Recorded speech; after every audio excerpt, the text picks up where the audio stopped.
On a chilly November evening in 2000, a 16-year-old girl set out on what should have been a routine walk home, but she never made it.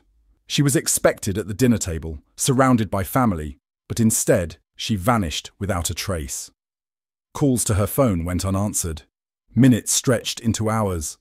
As the night deepened, worry turned to fear, and her loved ones were left with an unbearable question: where was Leanne? What started as a normal Sunday quickly unraveled into a case that would haunt an entire community. This is the case of Leanne Tiernan. Leanne was born on September 27, 1984, in the northern English city of Leeds. Her parents, Sharon and Michael, were overjoyed to welcome her into the world, and she had an older sister, Michelle, who was 3 years ahead of her. The family lived in Bramley, a suburban part of Leeds known for its strong sense of community. Neighbours knew each other, and families had built their lives there for generations. Leanne and Michelle enjoyed a happy, everyday childhood in West Yorkshire during the 90s. They spent time with friends, did well in school, and regularly attended church with their grandmother. Life felt stable and full of love. But as time went on, things at home shifted. At some point in Leanne's childhood, her parents divorced, and Michael moved out. Though the family structure changed, he remained involved in his daughters' lives. Leanne grew into a bright and affectionate young girl, the kind of person who never forgot a birthday and always made sure her loved ones received at least a thoughtful card. She had an infectious energy, bringing life to any gathering, dancing, chatting, and making sure everyone felt included. She had a special way with younger children, always happy to play with them at family events. As she got older, her social circle expanded. She formed deep friendships, and if there was one thing that defined Leanne, it was her unwavering loyalty. Her mother later said that Leanne always put her friends first, no matter what. As she entered her teenage years, Leanne attended West Leeds High School. Like many girls her age, she juggled school, friendships, and the excitement of young love. By 16, she had her first boyfriend, and life seemed to be unfolding in all the expected ways. On Sunday, November 26, 2000, the day started out as any other. Leanne pulled on a new pair of boots and made her way to her grandmother Hillary's house for Sunday school. It was part of their usual weekend routine, something comforting and familiar. Afterward, Leanne hugged her grandmother goodbye and walked away, neither of them knowing it would be the last time they would see each other. Later that day, back at home, Leanne flipped through a shopping catalogue, searching for the perfect Christmas gift for a friend. After settling on what she wanted, she got ready to head out and buy it. She kissed her mother on the cheek and rushed out the door, excited for the afternoon ahead. She met up with her close friend, Sarah Whitehouse, and the two spent hours shopping in Leeds city centre, enjoying the simple joys of browsing stores and making plans. By 4 p.m, the shops were closing, so they hopped on a bus back to Bramley. Leanne was expected home soon. Her family was preparing a traditional Sunday roast. At 4:30 p.m, the bus reached their stop, and the two girls got off, making their way toward the entrance of Holy Gill. It was a narrow stretch of wooded land nestled between rows of houses, often used as a shortcut. At 4:50 p.m, they said their goodbyes. Sarah continued on her way home, arriving at around 5 p.m, while Leanne headed through Holy Gill, expecting to be home within minutes. A little while later, Sarah called Leanne's house to check in, expecting her to have made it home by then, but to her surprise, she hadn't. Sharon, Leanne's mother, started feeling uneasy. She dialed her daughter's phone repeatedly, but there was no answer. This wasn't like Leanne. She sometimes ran a little late, but she always answered her phone. As the minutes turned to hours, Sharon's concern deepened. By 7 p.m, she couldn't shake the feeling that something was terribly wrong. She picked up the phone and called the police, hoping she was just overreacting. Still, she tried to convince herself that maybe Leanne would walk through the door by 10 p.m. Perhaps she had lost track of time, but when 10 p.m. came and went with no sign of her daughter, the fear became overwhelming. The family clung to the possibility that she was simply being a rebellious teenager, even though it was completely out of character. But her older sister, Michelle, couldn't just sit back and wait. She had to do something. Without a flashlight at home, she rushed to a nearby church, found the caretaker, and asked to borrow one. Then, braving the cold and darkness, She set out into the night, determined to find her sister. As the hours passed with no sign of Leanne, both the police and her family reached the same unsettling conclusion. She wasn't just running late. She was missing. Detective Superintendent Chris Gregg of the West Yorkshire Police took charge of the case, knowing that time was against them. The first 48 hours in a missing person investigation were critical, and with over 700,000 people living in Leeds, narrowing down where Leanne might be was a daunting challenge. They had to start somewhere, so the search began at the last place she was seen. Inside the police station, Chris reached for a pen to map out a possible route Leanne could have taken. The only one he could find was red. From then on, investigators referred to it as the Red Route, a path that became the backbone of their search efforts. As the operation expanded, teams scoured the surrounding areas of Bramley. Hundreds of homes, sheds, and abandoned buildings were searched. Officers waded through a 4-mile stretch of the Leeds and Liverpool Canal, hoping for any clue that might lead them to Leanne. They knocked on doors, obtaining search warrants for over 1,000 homes in the area. Investigators combed through 142 commercial properties, questioned workers, and even descended into 38 drainage shafts, refusing to leave any possibility unexplored. Despite their efforts, the searches yielded no sign of Leanne. They recovered lost mobile phones, pieces of jewellery, and discarded shopping bags. But none of them belonged to her. Determined to rule out potential threats, the police focused on individuals with histories of violent or sexual offences, 36 people in total. Each of them was interviewed and scrutinised, but all were eventually cleared. The more time passed, the harder it became to ignore a grim reality. With every minute that slipped away, the chances of finding Leanne safe dwindled. The case quickly gained national attention, prompting a crucial tip from a witness. She reported seeing an unfamiliar man walking a small terrier dog in Holy Gill, the very path Leanne had taken before vanishing. Police acted fast, releasing a composite sketch based on the witness's description.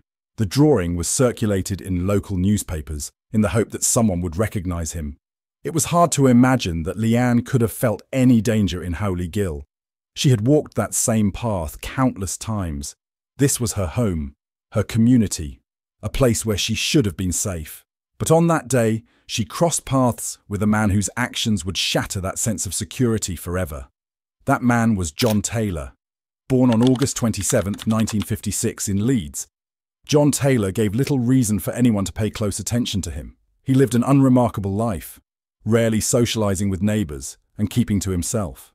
After divorcing his wife in 1996, he moved into a neglected, terraced house on Cockshot Drive in Bramley, an area not far from Bramley. To those who knew him in passing, he seemed ordinary, just another delivery driver working for Parcel Force. But those who spent more time around him noticed something was off. He had an unusual fixation on the woods, often wandering through them at night, supposedly hunting game and rabbits. He once even brought a former partner along on one of his hunting trips, leading her deep into Linley Wood near Otley, an area he had known since childhood. His connection to the woods ran back to his days in the Boys' Brigade, a Christian-run organisation similar to the Scouts. Even as a boy, he had developed a disturbing fascination with capturing and killing small animals. His cruelty toward animals was no secret, though he had never faced legal consequences for it. The only time he had been arrested was for stealing a suit at 15 years old.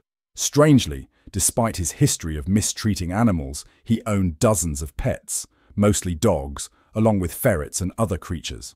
Locals gave him a nickname, the Pet Man.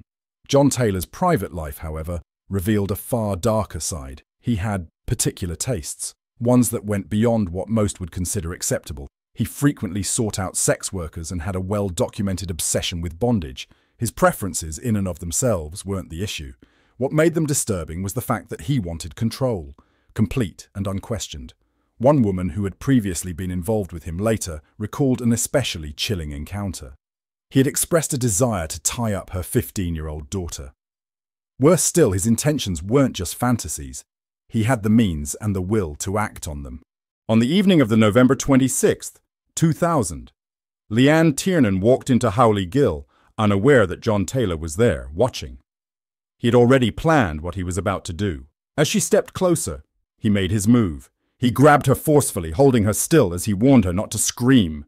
He then removed his thick black parcel force coat and wrapped it around her small frame. He took his scarf and used it as a blindfold before securing her hands with a dog leash. With his grip firm, he led her out of the woods and onto the residential streets of Bramley. The walk to his house in Bramley took 22 minutes. It was a route lined with homes, a path surrounded by people going about their normal Sunday evening. Yet somehow, no one stopped him. No one noticed a blindfolded teenage girl being marched through the streets by a grown man. It was a terrifying reality, one that no one could explain. When they arrived at his home, Taylor wasted no time. He led Leanne to the kitchen and forced her to sit down on an old church pew he had repurposed as a seat. He watched her, likely reveling in the fact that his plan had worked. As he poured himself a glass of whiskey, Leanne's phone rang, and then it rang again. Over and over, calls kept coming in. Her family and friends were desperately trying to reach her, their panic growing with each unanswered ring. Taylor let the phone buzz for a while before switching it off completely. The calls stopped. Then he carried her upstairs. John Taylor had spent years fantasizing about this moment. Now it was real. He removed the dog leash from her wrists, but he wasn't setting her free. Instead, he replaced it with something stronger. 3 cable ties, one around each wrist, one connecting them together. He was in full control, and in his mind, Leanne belonged to him now. What happened next became a central point of discussion during John Taylor's trial. His version of events painted a picture of an accident. He claimed that Leanne had fought back, kicking him before falling to the floor and hitting her head, which, according to him, caused her death. But the evidence told a different and far more disturbing story. Investigators believed that Taylor had placed Leanne on his bed with the intent to assault her. At some point, either during or after the attack, the scarf that had covered her eyes slipped off. Now she could see him. There was no mystery about who had taken her. She knew exactly who he was, and in that moment, John Taylor knew he couldn't let her go. To silence her forever, he took the same scarf and tightened it around her neck, cutting off her air. But even that wasn't enough for him. He reached for a 12-inch cable tie and fastened it around her throat. The force he used was horrifying. The tie was pulled so tight that police records later showed it had compressed her neck down to just over an inch in diameter. With Leanne now lifeless, Taylor was left with another problem. He had to get rid of her body, and according to experienced investigators, disposing of a body is far more difficult than most people realize. John Taylor set about his gruesome task with methodical precision. He first placed a thick, green plastic bag over Leanne's head, securing it in place with a dog collar. He didn't remove the scarf or the cable tie from her neck. He simply covered them up.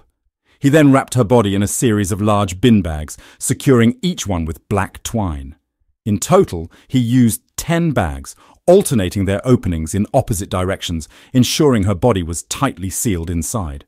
But what he did next revealed something deeper about his twisted mind. Whether it was for a sense of control, a form of gratification, or an attempt to preserve a trophy, Taylor didn't dispose of Leanne immediately. Instead, he placed her body inside a large household freezer in his kitchen, where she remained for 9 months. While her loved ones searched desperately, holding on to hope that she might still be alive, she was hidden in the very place he prepared his meals. During those long months, the police had no idea where Leanne was. Detective Chris Gregg and his team worked tirelessly, exhausting every possible lead, but each avenue ended in frustration. A month after she vanished, the case started to go cold. The media coverage had been extensive.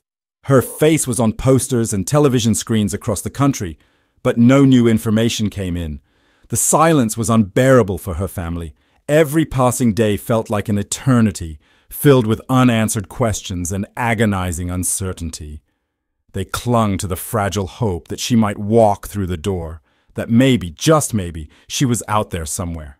But the truth of what had happened to Leanne would eventually come to light, and it would be even more devastating than they had imagined. Taylor's carefully hidden secret began to unravel because of something he couldn't control. His freezer started to fail. If he didn't act fast, the smell of decomposition would soon spread through his home. Knowing he had to get rid of Leanne's body before it was discovered, he took her out of the freezer, wrapped her in a quilted duvet, and placed her inside his car. Then he started driving north. Like many killers before him, Taylor sought out a location he was familiar with, a place where he believed he could discard his victim without being caught. He chose Linley Woods, a place he had visited since childhood, and where he had once taken an ex-girlfriend on a so-called hunting trip. The wooded area was about 20 miles north of where Leanne had last been seen. Once he arrived, he made sure no one was watching before dragging her body to a secluded spot near a dirt track, just 50 yards from the parking lot. Then he walked away as if nothing had happened. Months passed, and for a long time, it seemed as though Leanne might never be found. But on August 21st, 2001, a man named Mark Bearson was out walking his dog when he noticed something unusual among the trees. Something didn't look right. As he stepped closer, an unsettling feeling washed over him. He wasn't sure what he had just discovered, but his instincts told him it wasn't something he should ignore. With a growing sense of dread, he dialed 999 and reported what he had found, urging the police to investigate. When officers arrived at the scene, they carefully pulled back the duvet and found a bin bag inside.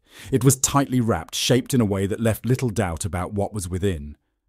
Moving cautiously, they began cutting through the layers, one bag then another, until they reached the final one. The first thing they saw was a sock. With heavy hearts, they peeled back the last layer, and there she was. Leanne's hair was still neatly tied in a ponytail. Her hair clips were in the exact position they had been on the day she disappeared. Alongside her were the few personal items she had carried that evening: her mobile phone, her house keys, her umbrella, and heartbreakingly, the Christmas gift she had bought for her friend. The next day, August 22nd, Detective Chris Gregg made an official announcement. The search for Leanne Tiernan had now become a murder investigation. Forensic scientists worked meticulously, analyzing every inch of the scene and Leanne's remains for evidence. They used a technique called tape lifting, pressing adhesive strips onto the body to collect microscopic traces such as fibers, skin cells, or DNA. While no direct DNA was found, the team did recover red fibers entangled in Leanne's hair and animal hairs embedded in the folds of the duvet. But there was something even more perplexing. The condition of Leanne's remains did not align with a body that had been exposed to the elements for months. A more in-depth analysis of her cardiac muscle tissue revealed a chilling truth. She had been kept in freezing conditions for a significant period before being moved. This revelation pushed investigators to look even deeper, refusing to let any detail go unchecked. One of the first clues they analyzed was the cable ties that had been used to bind Leanne's hands. Upon closer inspection, the forensic team discovered that the 3 ties had come from different manufacturers. Each tie had a unique code imprinted on it, leading detectives to track down their sources. One of them, a yellow tie, was particularly interesting. Investigators knew that the Royal Mail frequently used yellow cable ties, and in Leeds, there was a major Royal Mail distribution centre. This raised a crucial question: was Leanne's killer somehow connected to either the Royal Mail or a parcel delivery company that serviced it? Next, they turned their attention to the bin liners.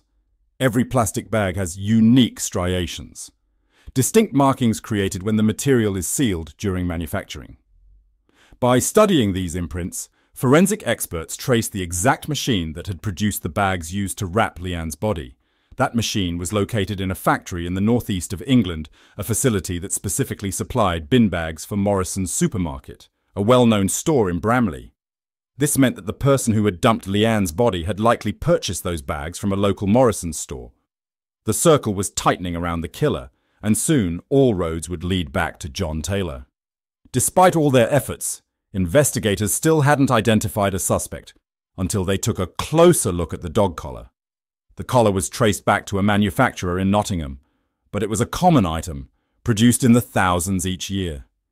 In the Leeds area alone, there were over 30 pet shops selling it, and across the country 114 wholesalers distributed the same product. Tracking down the exact seller would be an enormous challenge. Detective Chris Gregg took on the painstaking task of contacting all 114 wholesalers with little success. That was until he reached the 112th distributor, Pets Pajamas, an online retailer based in Merseyside. Investigators requested records of all orders placed in the Leeds area for this specific collar, and their search led them to a man named John Taylor from Bramley. Over the past 3 months, he had purchased 6 dog collars, along with other pet accessories. Realizing they might have found their suspect, detectives quickly secured a warrant to search Taylor's home. The conditions inside were shocking. Neglect and decay were evident everywhere. It was clear he had a strong attachment to animals, but something felt off. Investigators took note of a large fridge freezer and, among other items, a newspaper featuring the discovery of Leanne's murder on the front page. The floor was stripped of carpeting, but remnants of red fibers clung to the nails that had once secured it, fibers identical to those found in Leanne's hair. Nearby, shards of green plastic bags were discovered, matching the same material used to wrap her remains. Yellow cable ties, similar to those used in the crime, were also present. Further digging revealed Taylor's job as a parcel force delivery driver, giving him access to various locations. Among all the dog collars he had purchased, only one was unaccounted for, the one around Leanne's neck. Now, as I said earlier, a woman had previously reported seeing an unfamiliar man walking a terrier around the time of Leanne's disappearance. Investigators searched for the dog, hoping it could provide additional clues. What they found was disturbing. The terrier had been buried in Taylor's backyard, its skull shattered by a meat cleaver. The timing of its death suggested Taylor had killed it after realizing the eyewitness account could connect him to the crime. With mounting evidence, authorities knew they had their man. When questioned, Taylor initially denied everything. He claimed he had no knowledge of the murder and insisted he hadn't been in the woods for years. However, as the evidence stacked against him, his resistance crumbled. Eventually, he confessed to abducting and killing Leanne. Yet even in his admission, he attempted to downplay his actions, refusing to acknowledge the full extent of his crimes. He denied any physical assault and refused to admit that he had kept her body in his freezer, despite overwhelming proof. Detective Chris Gregg described him as someone who would only reveal the truth when he had no other option, never forthcoming, always calculated. The case soon went to trial. On July 8, 2002, John Taylor pleaded guilty to kidnapping and murder. The judge sentenced him to life in prison, ensuring he would never walk free. In his statement, the judge condemned Taylor's actions, calling them cold and devoid of remorse. Addressing the devastation he had caused, he stated, "Your sole purpose in taking this young girl was to satisfy your own twisted desires. The suffering you inflicted on her and the ongoing pain you have caused her loved ones are immeasurable." Leanne's mother, Sharon, spoke out after the sentencing. "Although John Taylor is behind bars, our pain hasn't ended. The only comfort is knowing he won't be able to do this to anyone else." Taylor was given a minimum sentence of 30 years before being eligible for parole, but one question lingered in the minds of investigators. Had he done this before? Detective Chris Gregg voiced his suspicions, stating, "We do not believe this was his first serious crime. The level of planning and the way he disposed of the body indicate experience. We cannot rule out the possibility that he has killed before." As a result, investigators reopened numerous cold cases. One case that stood out was the 1992 murder of Yvonne Fitchett, a 33-year-old woman from Bradford, whose body was found just yards away from where Leanne was discovered. Then, more cases surfaced. In 1994, 13-year-old Lindsay Rimmer vanished from Hebden Bridge, 20 miles from Bramley. Her body was recovered 5 months later in a canal. She had been strangled. In 1995, 20-year-old Deborah Wood was found at Leeds railway station, engulfed in flames, having suffered fatal burns. In 2001, 19-year-old Rebecca Hall, worked as a lady of the night, was murdered in Bradford. Former Detective Chris Clark even theorized that Taylor's first victim might have been Anne Ballantyne, a 20-year-old woman killed in 1986. Although circumstantial evidence hinted at Taylor's involvement in these crimes, there was never enough to charge him, and he refused to confess to any of them. Further investigations uncovered more of John Taylor's crimes, linking him to 2 assaults in the Bramley area, one in 1988 and another in 1989. This time, the evidence against him was undeniable. The first attack took place in October 1988, when a 32-year-old woman was making her way across Howley Gill to pick up her children from school. She was ambushed by a masked man armed with a knife. The attacker was ruthless, showing no regard for the terror he inflicted as he carried out the assault. That man was John Taylor. Just a few months later, in March 1989, he struck again. This time, he broke into the home of a 21-year-old woman and attacked her within the supposed safety of her own walls. In 2002, Taylor denied having anything to do with these crimes, but DNA evidence told a different story. Faced with irrefutable proof, he finally admitted to both attacks. Even after those confessions, it would take years before the full scope of Taylor's brutality came to light. Then, in 2018, at the age of 62, he made an unexpected decision, one that left investigators stunned. Without warning, he suddenly confessed to a series of horrific assaults spanning nearly 2 decades, from 1977 to 1996. The crimes he admitted to were deeply disturbing. He revealed that in 1977, just days before Christmas, he had attacked a barmaid. In 1984, he carried out an unthinkable act, assaulting a 7-year-old girl after tying her to a drainpipe outside a church in Bramley. His depravity knew no bounds. He went on to describe how he had forced himself on a 27-year-old mother of 3, all while her children were present, using a knife to control her. With these new admissions, Taylor's already lengthy record of violence grew even worse. An additional 14 offences were added to his list of crimes, each one painting a clearer picture of the danger he had posed for decades. When the case returned to court, there was only one possible outcome. The judge sentenced him to life in prison with no possibility of parole. The door to his freedom was locked permanently. Today, John Taylor is regarded as one of Britain's most dangerous criminals, his name forever tied to a legacy of pain and destruction. We'd love to hear your thoughts on this case. Do you think there could be more victims, or was justice fully served? Let us know in the comments below. If you found this video informative, please consider subscribing to our channel, giving it a like and sharing it with others who might be interested. Your support helps us continue bringing you in-depth true crime stories. Thanks for watching, and we'll see you in the next one.